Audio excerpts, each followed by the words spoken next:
This is a Stitch and Fold B2000. Uses a coil of wire. You get about 65,000 stitches off of this spool because this is a 6.5 pound spool. When you're going to load it on the machine, all you do is you pull this pin, and you want to take this brake right here, move it out of the way so that the spool can slip on. Then you can let go of the brake, and you put your clip back on. You want to have the wire de-spooling in a direction such as this, so it's coming off the spool like that. Very important that you string the wire through this gap here and then back through this hole here. The whole purpose of this spring here is so that when it draws wire, it releases the brake and allows the spool to turn, and then when you're done drawing wire, it applies the brake back here and stops the spool from turning any further than it should. Once you get it to this point, you probably got a lot of kinks in the wire like I do, so I always bend it back right there, and I go get my cutters. Because when I want to feed the easy thread stitching head, I want to start with a nice straight piece of wire. So I'm going to pull this off, cut it, and I'm going to physically take it with my hand and just make it a little bit straighter, try and get some of that curve out of it so I got a fairly straight piece of wire. You notice on the easy thread head, there's this knob at the top. And what it does, it goes from on into off. Now, when you have it in the on position, that's for normal running conditions. The off position is for stringing positions. The only thing this is doing is it's an eccentric on a roller. And we are trying to take, when this is in the on position, it's applying pressure to this to take the bundle curve out of the wire. There's a natural curve of this wire to want to have a curve back into the head. What we're trying to do is get the wire to straighten out a little bit. That's all this eccentric does. Now, for feeding purposes, we put it in off, and that takes the roller off, and it just prevents it from fighting it while you're trying to feed the wire down in here. So you feed the wire through this plastic on top, past the eccentric roller, and you can't see it from this camera angle, but there's a double flanged roller. You want to get the wire between the double flanged roller. And then you just help it. This here is a check pawl. This allows the wire to push in, but it can't back out. I'm pulling on it. It won't come out unless I release it. Now I can pull it out. So I'm going to keep feeding it past the check pawl. Pretty soon you'll see the wire come out down here as it has. Now the only thing you have to do, and you can do it with your fingers or you can do it with the cutters, is you need to just get this last little bit down into the funnel. And you don't want to feed it a large length into the funnel. All you need is roughly about 1/8 of an inch. So you notice I take my cutters, I'm going to grab the wire, I'm going to feed it 1/8 of an inch into that hole. Now all I need to do is return my swivel operating spring, or rotator operating spring, and now I'm ready for my first cycle. And this is similar to the cassette head in that you have to cycle it once to load it once, and now that wire draw will not necessarily be the proper length depending on how far I fed it in.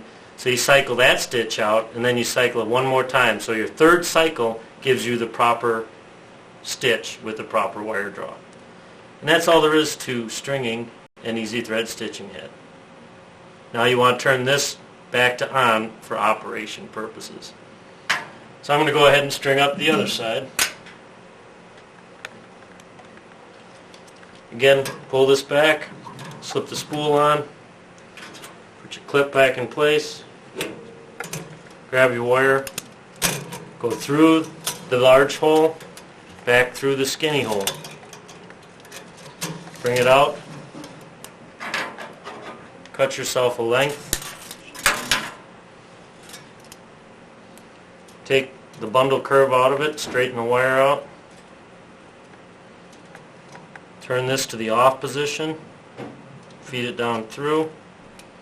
Relieve the pressure from your check pawl so that it can go through.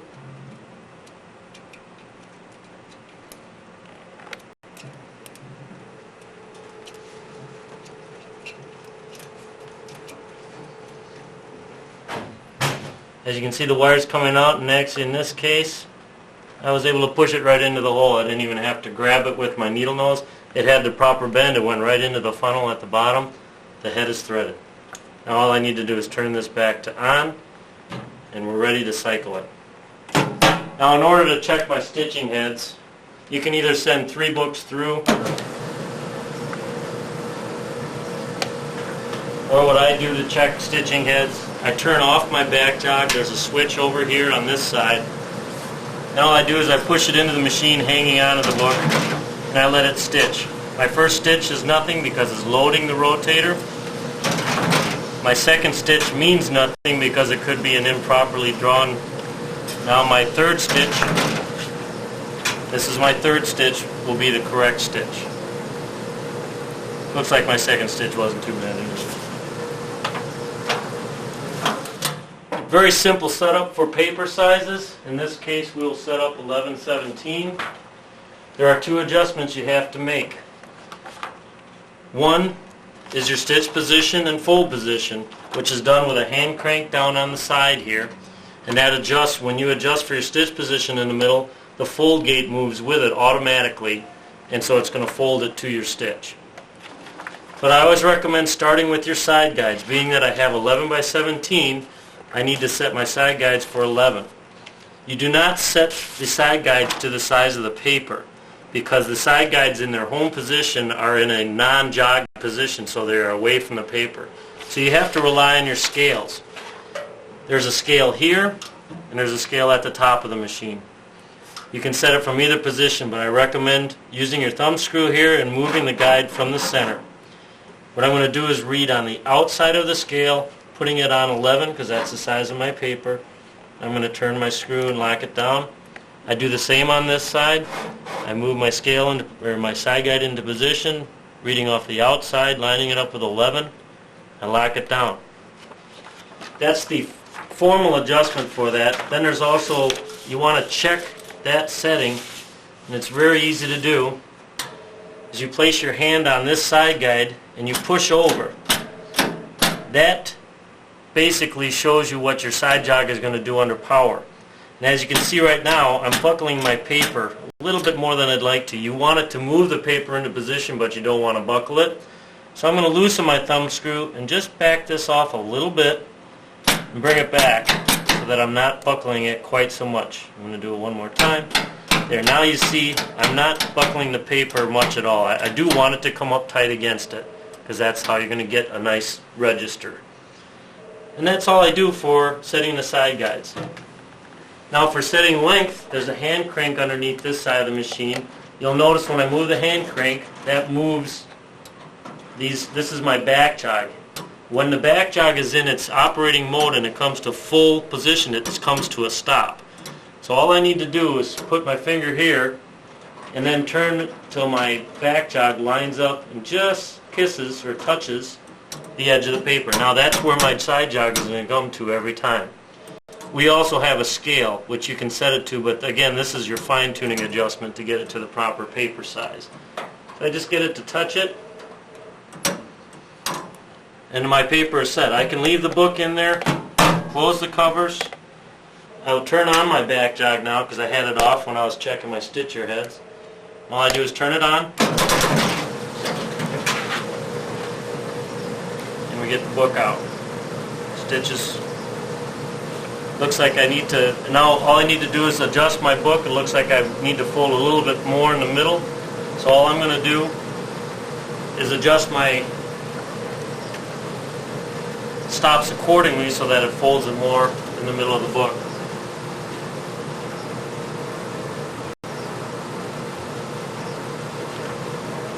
I'll throw another book in.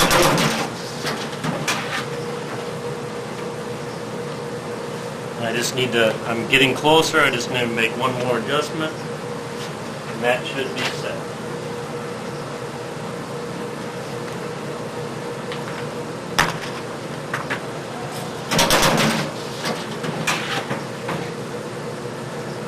There's my stitch, and my fold is right in the middle.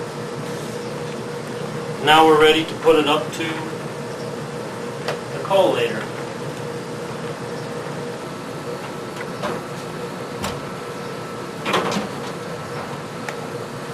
We do, however, interface with the Borg BT towers and BST towers,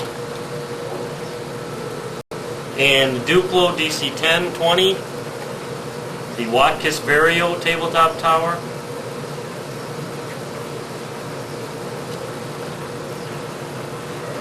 The only thing I have to look for now is that my alignment with the collator is good. Once I have that set, we have arrows in our kit that you put on there to align it so that when you do move them apart, you can set it. And I'm just going to check.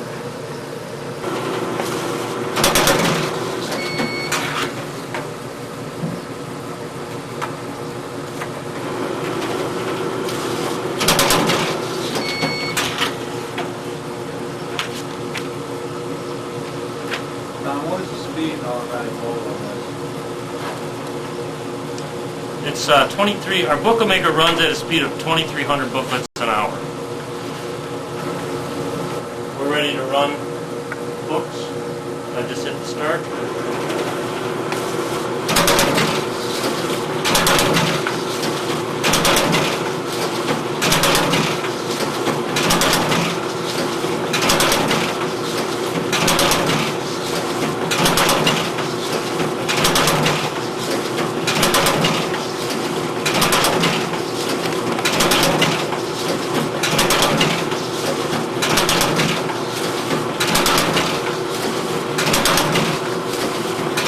About top speed for 1117. I'd say this is about 2,300 books an hour, right?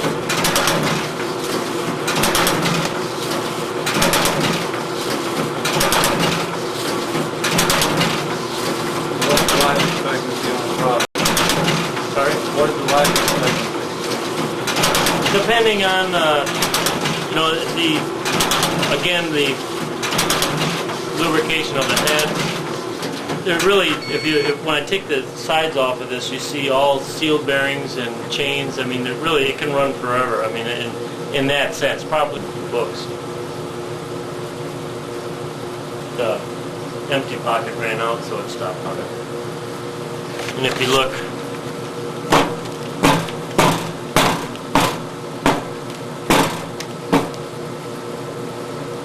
stitches on the spine. And that was, normally I can do almost a one book setup. It was unusual that I even had to send the Throw 3 things. 25 pages up front? Sure.